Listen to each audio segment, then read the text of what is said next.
જોયું હશે કે જે અનડોકિંગની પ્રોસેસ હતી ને એ લગભગ એને 23 કલાક જેવો ટાઈમ થઈ ગયો હતો ઉતર્યાની એ 2 પહેલા માટે. તો આપણે જોયું કે જ્યારે ઇન્ટરનેશનલ સ્પેસ સ્ટેશન સાથે કેપ્સ્યુલ જે લાગેલી હતી એ સ્પેસ સ્ટેશન અને કેપ્સ્યુલ એ બેઉની ઝડપ હતી એ લગભગ 28,800 કિલોમીટરની ઝડપે યાન ભાગી રહ્યું હતું. કલાકની વાત કરીએ છીએ આપણે, બરાબર, કે 1 કલાકમાં 28,000 એટલે આપણે કલ્પની ના શકીએ એટલી ઝડપથી યાન ભાગી રહ્યું હોય છે.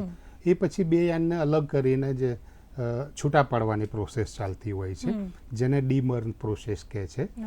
તો એ દરમિયાન યાનની બેઉની ઝડપ ઓછી કરવામાં આવે છે અને શરૂઆતનું જે 28,000ની જે ઝડપ હોય છે એને 25,000ની આસપાસ લાવવામાં આવે છે.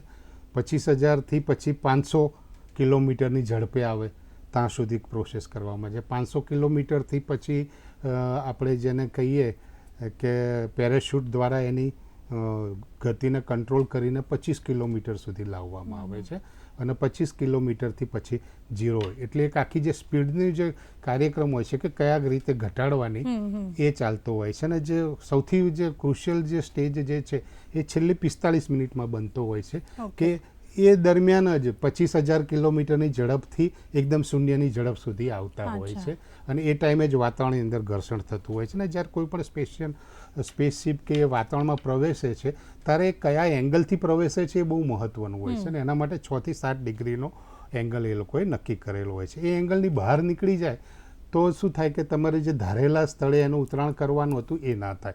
પણ મુખ્ય સમસ્યા એ નડે કે એને જે ઘર્ષણ નડવાનું હતું ને એ પુષ્કળ નડવા માંડે અને ત્યારે ને ત્યારે એ યાનને ગરમી વધારે લાગે તો જે સ્પેસશિપ હોય એ યાન આખું બળી જવાની પણ શક્યતા રહેતી હોય છે. એટલે એક ચોક્કસ ટ્રેજેક્ટરી જેને કહે છે ડિસાઇડ કરેલી હોય એ ટ્રેજેક્ટરી ઉપર ચાલે એ મહત્ત્વનું હોય છે.